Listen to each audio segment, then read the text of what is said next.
తెలంగాణ రాష్ట్రంలో పనిచేస్తున్న ఆశా వర్కర్లకు అందరికీ ముందుగా నమస్కారం తెలియజేస్తున్నాను. నా పేరు P Jayalakshmi, ASHA union CITU రాష్ట్ర అధ్యక్షురాలని. మన యూనియన్ రాష్ట్ర ఉపాధ్యక్షులు యాదమ్మ కూడా నాతో పాటు ఉంది. ఈరోజు మన కమిషనర్ మేడంని కలవడానికి మధ్యాహ్నం వచ్చాం. మనకు జూలై నెల పారితోషికాలు ఇప్పటి వరకు రాలేదు. ఆ విషయంలో మరి ఇప్పటిదాకా రాకపోవడం వల్ల ఇబ్బంది పడుతున్నాం. తొందరగా ఇవ్వాలి అని అడగడానికి, అంటే కలిసి అడగడానికి వచ్చాం. మధ్యాహ్నం నుండి ఇప్పటి వరకు ఇంత టైం అయింది మేడం కలవడానికి. మేము మధ్యాహ్నం వస్తే కలవడానికి ఏంటంటే 6:30 అంటే 6:30 అయ్యింది. అయినా పారితోషికాల సమస్య చాలా తీవ్రంగా ఉంది, పెండింగ్లో ఉంది. కాబట్టి ఎంత ఆలస్యమైనా ఉండి వివరాలు తెలుసుకుందామనేసి మేడంని కలుద్దామనేసి వెయిట్ చేయడం జరిగింది. అయితే మేడంని కలిసాం. అయితే మీకు అందరికీ తెలుసు, మేడం ఫోటోలు తీయడం అలాంటిది అలవాటు మేడంకి లేదు. కాబట్టి ఫోటోలు తీసే అవకాశం కూడా మనకు ఉండట్లేదు. అందుకని మేడంని కలిసాము. కలిసి మన వినతి పత్రాన్ని ఇచ్చాము. మేడము పారితోషికాల విషయంలో స్పందించి మాట్లాడారు. అంటే మేము రోజు ఫాలో చేస్తున్నాం, అంటే మన వైపు నుంచి అడిగాం. మరి 11 తారీఖు అయింది, ఇప్పటి వరకు రాలేదు. ఈ నెలలో పండగలు కూడా చాలా ఉన్నాయి. వరలక్ష్మి వ్రతము ఇప్పటికే అయిపోయింది, రాఖీ పండుగ అయిపోయింది. ఇప్పుడు ఇంకా తర్వాత కూడా చాలా పండగలు ఉన్నాయి, ఇప్పటి వరకు రాలేదు, ఇబ్బంది పడుతున్నారు అనేసి అంటే మేము కూడా రోజు ఫాలో చేస్తున్నాను నేను. కానీ ఇప్పటి వరకు ఇంకా రాలేదు, బడ్జెట్ రాలేదని మేడం గారు చెప్పారు. పోనీ మరి ఎన్ని రోజులు అవుతుంది మేడం, ఎప్పటి వరకు వస్తుంది అంటే అది నేను ఎట్లా చెప్పగలుగుతా, ఫలానా తేదీన వస్తాయని నేను చెప్పలేను, ఫాలో చేస్తున్నామనేసి చెప్పారు. అందుకని మొత్తంగా ఏంటంటే సారాంశం ఏంటంటే, మనకి జూలై నెల పారితోషికాలు అంటే ఫాలో చేస్తామనేసి అన్నారు, కానీ ఎప్పుడు వస్తాయన్న గ్యారంటీ మాత్రం ఇవ్వలేదు. అందుకని జూలై నెల పారితోషికాలు ఎప్పుడు వస్తాయన్న గ్యారంటీ మన కమిషనర్ మేడం గారు ఇప్పటి వరకు ఇవ్వలేదు. అందుకని మన సమస్యలు, పారితోషికాల సమస్య చాలా కష్టతరంగా పెండింగ్లో, అంటే ఇప్పుడు ఎప్పుడు వస్తుందో గ్యారంటీ లేని పరిస్థితిలో ఉంది. అందుకని ఈ అంశాలన్నీ కూడా ఆశాలు అర్థం చేసుకోవాలి. ఎందుకంటే గతంలో మనము మన పని చేసిన దానికి పారితోషికాలు సకాలంలో మనం సాధించుకున్నాం. కానీ ఈ మధ్యకాలంలో 3 తారీఖు 5 తారీఖు అట్లా వచ్చి ఈ నెలకు వచ్చేసరికి 11వ తేదీ వచ్చినా మనకు పారితోషికాలు రాని పరిస్థితి ఉంది. అట్లాగే మన సమస్య అంటే పారితోషికాల సమస్యనే పరిష్కారం కాకుండా ఇంత ఆలస్యం అవుతున్న పరిస్థితిలో ఈరోజు మనం తెలంగాణ రాష్ట్రంలో ఉన్నాం. అందుకని మొత్తానికి ఏంటంటే ప్రభుత్వం బడ్జెట్ ఇవ్వకుండా చాలా పెండింగ్లో పెడుతూ మనల్ని ఇబ్బందులకు గురి చేయాలనే పద్ధతిలో ప్రభుత్వ విధానం ఉందనేది మనకు స్పష్టంగా అర్థమవుతుంది. అనేక సార్లు ఇక్కడికి వస్తున్నాం, కలుస్తున్నాం, కానీ ఇప్పటి వరకు మనకు రాలేదు.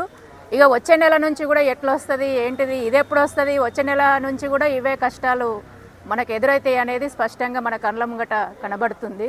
అందుకని మనమందరం కూడా ఆలోచించుకోవాలి. ఈరోజు ఇప్పటిదాకా మనము సకాలంలో పారితోషికాలు సాధించుకున్నాం, మరి ఇప్పుడు ఆలస్యం చేస్తుంది. కాబట్టి ఇక తిరగబడకపోతే, పోరాటం చేయకపోతే ఇక మనకు ఈ సమస్య పరిష్కారం అయ్యే పరిస్థితి కనబడట్లేదు. ఎందుకంటే వినతి పత్రం ఇవ్వడానికి మధ్యాహ్నం వస్తే కలవడానికే చీకటి అయింది. ఇంతకుముందు వచ్చినప్పుడు కూడా అట్లనే కలవడానికే చీకటి అవుతుంది.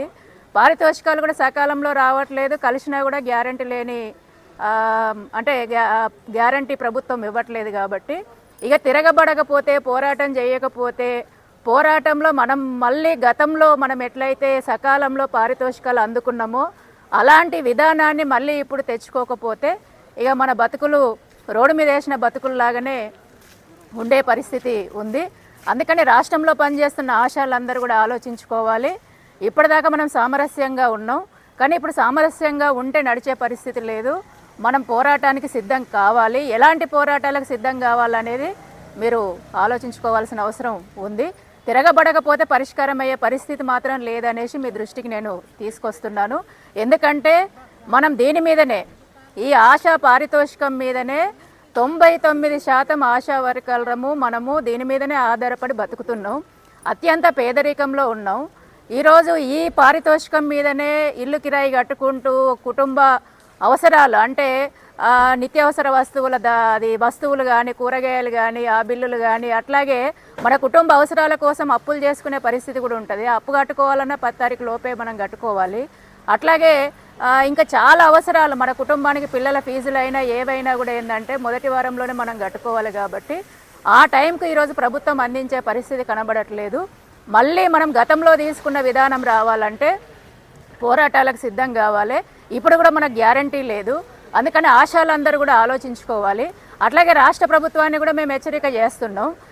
ఎందుకు హెచ్చరిక చేస్తున్నామంటే ఇన్ని రోజులు మాకు సకాలంలో ప్రభుత్వం ఇచ్చింది, మరి ఇప్పుడు ఎందుకు మొండి వైఖరితో ప్రభుత్వం ఉంటుంది, ఎందుకు ఆలస్యం చేస్తుంది, మరి ఆలస్యం చేయడం సరైనది కాదు కదా అనేసి ఈరోజు మేము ప్రభుత్వాన్ని ప్రశ్నిస్తున్నాం. గతంలో కూడా ఇలాంటి విధానం ఈ విధంగా ఆలస్యం చేస్తే పెద్ద ఎత్తున మేము పోరాటాలు చేశాం. ఇక్కడికే ఆశాలం అందరం వచ్చి కూడా పెద్ద ఎత్తున ధర్నా నిర్వహించడం అనేకసార్లు నిర్వహించడం జరిగింది. మరి అలాంటి పోరాటాలకు మమ్మల్ని ఉసిగొల్పొద్దు, ప్రభుత్వం రెచ్చగొడుతుంది, మా సమస్యలు పరిష్కారం చేయకుండా పెండింగ్లో పెట్టి అసలు చాలా ఇబ్బందులు పెడుతూ ప్రభుత్వం కావాలని రెచ్చగొడుతుంది. రెచ్చగొట్టడం అనేది ప్రభుత్వానికి మంచిది కాదు. రెచ్చగొట్టే విధానాన్ని ప్రభుత్వం వెనక్కి తీసుకోవాలి. మాకు వెంటనే పారితోషికాలు జూలై నెల పారితోషికాలు ఇవ్వాలి. ప్రతి నెల కూడా 30వ తేదీ లోపనే మాకు గతంలో ఇచ్చినట్లు పారితోషికాలు ఇవ్వాలి. ఈ విధంగా ప్రభుత్వ విధానం మారకపోతే, ఇదే మొండి వైఖరితో ఉంటే మళ్ళీ మా పోరాటాలను మేము ఉధృతం చేస్తాం, పెద్ద ఎత్తున పోరాటాలు చేస్తాం. మేము గతంలో కూడా కలెక్టరేట్ ధర్నాలు చేసి కలెక్టర్లనే బయటకు రప్పించిన పరిస్థితి ఉంది. ఇక్కడ ధర్నాలు చేసి కమిషనరు అధికారులనే బయటకు రప్పించిన చరిత్ర ఆశా సంఘానికి, సిఐటియు సంఘానికి ఉంది. అలాంటి తిరుగుబాటుని ప్రభుత్వం కోరుకోవద్దు, ప్రభుత్వానికి నష్టం అది. అందుకని మా పట్ల దయతో ఆలోచించాలనేసి మేము విజ్ఞప్తి చేస్తున్నాం. ఈరోజు మొత్తం కాళ్ళు అరిగేటట్టు తిరుగుతున్నాం, ఇంటింటికి తిరుగుతున్నాం. ఈరోజు ఆల్ ఇండియా ప్రోగ్రామ్ కూడా ఈరోజు మేము చేశాం. ఈరోజు మొత్తం ఆరోగ్య సేవలు అన్నీ కూడా అందిస్తున్నాం. ఉదయం నుంచి రాత్రి దాకా మొత్తం అందుబాటులో ఉండి అన్ని సేవలు అందించి ఇంత పని చేస్తుంటే మాకు ఎలాంటి సౌకర్యాలు లేవు. ఫిక్స్డ్ వేతనం లేదు, ఎలాంటి సౌకర్యాలు లేవు, కనీస వేతనం లేదు, పిఎఫ్ లేదు, ఈఎస్ఐ లేదు, ఉద్యోగ భద్రత కూడా గతి లేదు తెలంగాణ రాష్ట్రంలో. ఇలాంటి పరిస్థితులలో వచ్చేటివి కూడా సకాలంలో ఇవ్వకుండా ఈ విధంగా ఇబ్బందులు పెట్టి ఈ విధంగా తీవ్రమైన ఆందోళనకు గురి చేయడం అనేది అది మాకు కాదు, ప్రభుత్వానికి నష్టం. అందుకని ప్రభుత్వ విధానాన్ని మార్చుకోవాలి, మాకు గతంలో ఇచ్చినట్టుగా ఇవ్వాలి. ఈ జూలై నెల పారితోషికాలు కూడా 2-3 రోజులలో మాకు మా అకౌంట్లో పడకపోతే మేము పెద్ద ఎత్తున రాష్ట్రంలో పోరాటాలకు సిద్ధపడతాం. ఖబర్దార్ రాష్ట్ర ప్రభుత్వం అనేసి మేము హెచ్చరిక చేస్తున్నాం.